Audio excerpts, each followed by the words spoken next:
Hello मेरे प्यारे दोस्तों, कैसे हैं आप सभी। आशा है मुझे ठीक होंगे आप सभी। और आज हम लोग करने वाले हैं फिर से वही प्रीवियस ईयर क्वेश्चन जो कि एग्जाम में बार बार बार बार पूछा जाता है, यानी very very very very important question. तो चलिए इसे सॉल्व कर लेते हैं, हम लोग सीख लेते हैं, समझ लेते हैं। अगर इस टाइप के प्रश्न आए या फिर यही सेम टू सेम क्वेश्चन आए तो हम लोग इसे सॉल्व कर लेंगे। अगर हम लोगों को संख्या अलग भी दे दिया जाए फिर भी हम लोग इसे सॉल्व कर लेंगे, क्योंकि हम लोगों को सीखना है, ना कि रटना है। और वैसे भी मैथ का जितना भी क्वेश्चन होता है वो सब जो होता है वो समझने के लिए होता है। यहाँ तक कि कुछ फॉर्मूले भी ऐसे होते हैं जो कि हम लोग समझ से ही निकाल सकते हैं। याद किसी किसी को किसी किसी फॉर्मूले को ही करना पड़ता है। तो चलिए इसे सॉल्व करते हैं, सीख लेते हैं। क्वेश्चन जो आप लोगों का है पहला, वो है एक घनाभ की लंबाई, सॉरी एक घनाभ की 3 कोणे 3 सेंटीमीटर, 4 सेंटीमीटर और 5.5 सेंटीमीटर है। तो घनाभ का आयतन क्या होगा। यहाँ पे हम लोगों को घनाभ का 3 कोणे दिया गया है, यानी लंबाई चौड़ाई ऊंचाई। मैंने आप लोगों को पीछे के पार्ट में बताया था कि जो कोणे होता है वही भुजा होता है। तो यहाँ पे घनाभ की 3 भुजा दिया गया है, यानी लंबाई चौड़ाई और ऊंचाई। घनाभ में 3 भुजा होता है और घन में 1 भुजा होता है। तो यहाँ पे हम लोगों को आयतन निकालना है। और इस आयतन, घन, घनाभ, बेलन, शंकु सब का मैंने आप लोगों को फॉर्मूला बता दिया है। नहीं देखे एक बार देख लीजिए, अच्छे तरीके से मैंने बताया है आप लोगों को समझा के कि कैसे ये निकाला जाता है। तो चलिए इसे सॉल्व करते हैं। आयतन निकालना है हम लोगों को, तो हम लोग यहाँ पे लिखेंगे आयतन। आयतन बराबर क्या होता है, तो लंबाई गुना चौड़ाई गुना ऊंचाई। लंबाई को एल से सूचित किए, चौड़ाई को बी और ऊंचाई को एच से। तो लंबाई दिया गया है 3 सेंटीमीटर गुना चौड़ाई 4 सेंटीमीटर गुना ऊंचाई 5.5 सेंटीमीटर। अब इस सब को गुना करना है। सबसे पहले ही दोनों को गुना कीजिए, तो 12 गुना 5.5। तो इसमें अगर हम लोग गुना करेंगे तो ये निकल के आएगा 12×5 = 60, 66.0 निकल के आएगा।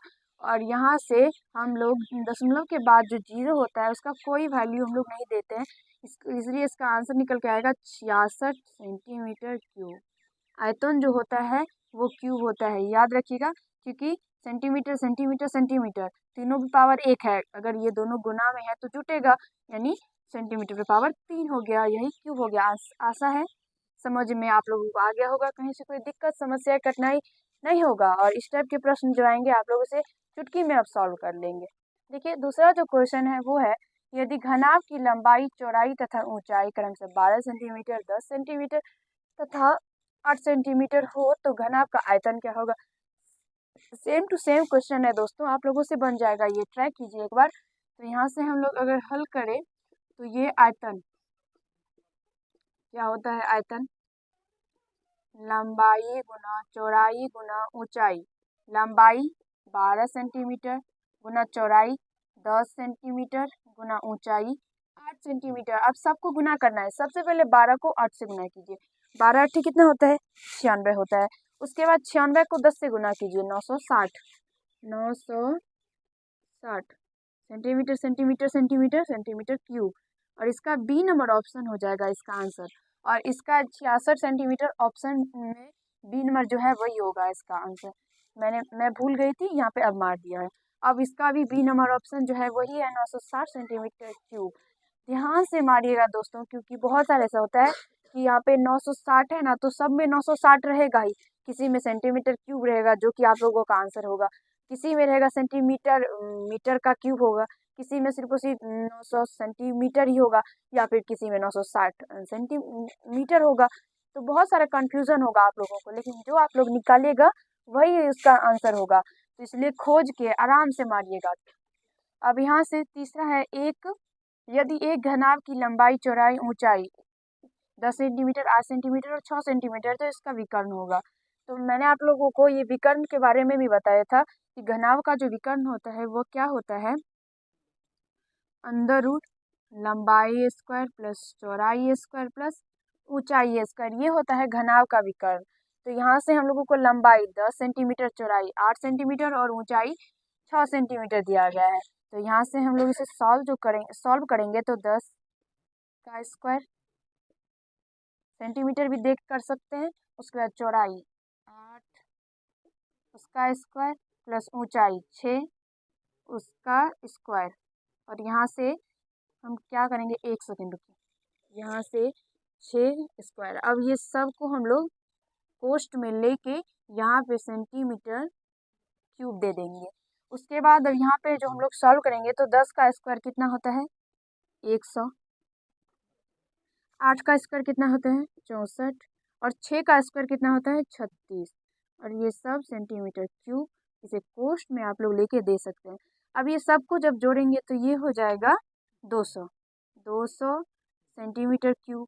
तो यहाँ से जब इसका रूट निकालेगा तो इससे हम लोग क्या लिख सकते हैं, 2 गुना 100। और 100 किसका रूट होता है, 10 का होता है। तो यहाँ से 10 और रूट जो 2 है उसका नहीं निकलेगा, इसलिए हम लोग क्या करेंगे, तो रूट में ही 2 को छोड़ देंगे और 1 सेंटीमीटर निकल के आ जाएगा, क्योंकि इसमें सेंटीमीटर जो है वो 3 है इसलिए। आशा है आप सभी को समझ में आ गया होगा, कहीं से कोई दिक्कत समस्या नहीं हुआ होगा।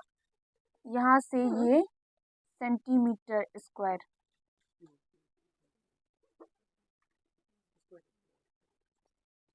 यहाँ भी स्क्वायर और यहाँ भी स्क्वायर, सब स्क्वायर में से निकल के 1 आ जाएगा। आशा है आप सभी को समझ में आ गया होगा, कहीं से कोई दिक्कत समस्या कठिनाई नहीं हुआ होगा। अब यहाँ से देखिए, ये जो आप लोगों का अगला क्वेश्चन है वो है, यदि एक घनाभ की लंबाई 10 सेंटीमीटर और चौड़ाई 6 सेंटीमीटर है तथा इसका आयतन 300 सेंटीमीटर क्यूब है, तो इसकी ऊंचाई निकालना है हम लोगों को। यहाँ पे लंबाई दिया गया है, चौड़ाई दिया गया है और आयतन दिया गया है। तो हम लोग क्या करेंगे, तो लंबाई, चौड़ाई और आयतन की मदद से ऊंचाई को निकालना है। चलिए इसे सॉल्व करते हैं हम लोग। तो यहाँ से हल लिख के हल करते हैं। तो यहाँ से लंबाई, चौड़ाई और आयतन, तो सबसे पहले हम लोग लिखते हैं आयतन, कितना है, 300 सेंटीमीटर क्यूब। लंबाई, आयतन, घनाभ जो है, यहाँ पे घनाभ है तो घनाभ का आयतन कितना होता है, लंबाई गुना चौड़ाई गुना ऊंचाई बराबर 300 सेंटीमीटर क्यूब हो जाएगा। तो यहाँ से लंबाई दिया गया है 10 सेंटीमीटर गुना चौड़ाई दिया गया है 6 सेंटीमीटर गुना ऊंचाई तो निकालना ही है। ऊंचाई को हम लोग h मान लिए हैं इसलिए h दिए, लंबाई को l, चौड़ाई को b और ऊंचाई को h माने हैं। उसके बाद यहाँ से 300 सेंटीमीटर क्यूब। तो यहाँ से जब आप लोग 10 को 6 से गुना कीजिएगा तो ये आएगा, यहाँ पे शायद आप लोगों को दिख नहीं रहा होगा, यहाँ पे हम सॉल्व कर लेते हैं। तो यहाँ से जब 10 को 6 से गुना कीजिएगा तो ये आएगा 60 सेंटीमीटर का स्क्वायर गुना h बराबर में 300 सेंटीमीटर क्यूब। तो यहाँ से हम लोग क्या करेंगे, तो ये h को इधर छोड़ के 300 बट्टे में 60 और 300 सेंटीमीटर क्यूब और यहाँ से सेंटीमीटर स्क्वायर है। तो ये से स्क्वायर मतलब क्यूब है, तो क्यूब से स्क्वायर कटेगा तो 1 सेंटीमीटर यहाँ से बच जाएगा। और यहाँ से जब हम लोग काटेंगे तो 60 पंचे 300 होता है, यानी h का मान 5 सेंटीमीटर निकल के आ गया, यानी ऊंचाई कितना आया, 5 सेंटीमीटर। ऑप्शन में जब ढूंढिएगा तो ए नंबर जो आप लोगों का ऑप्शन वही है, 5 सेंटीमीटर। और आशा है आप सभी को समझ में आ गया होगा, कहीं से कोई दिक्कत समस्या कठिनाई नहीं होगा। इस टाइप के प्रश्न अगर जितना भी आप लोग देखेंगे सब आप लोग आराम से सॉल्व कर लेंगे। अगर ये वीडियो आप लोगों को अच्छा लगा हो तो लाइक कर दीजिएगा, कैसा लगा ये कमेंट कीजिएगा, और यदि आप लोग चैनल पर नए होंगे तो चैनल को जरूर सब्सक्राइब कीजिएगा। तो आज इस वीडियो में हम लोग इतना ही करेंगे, अगले बार फिर हम लोग इसी टाइप के प्रीवियस ईयर क्वेश्चन लेके मिलेंगे। धन्यवाद।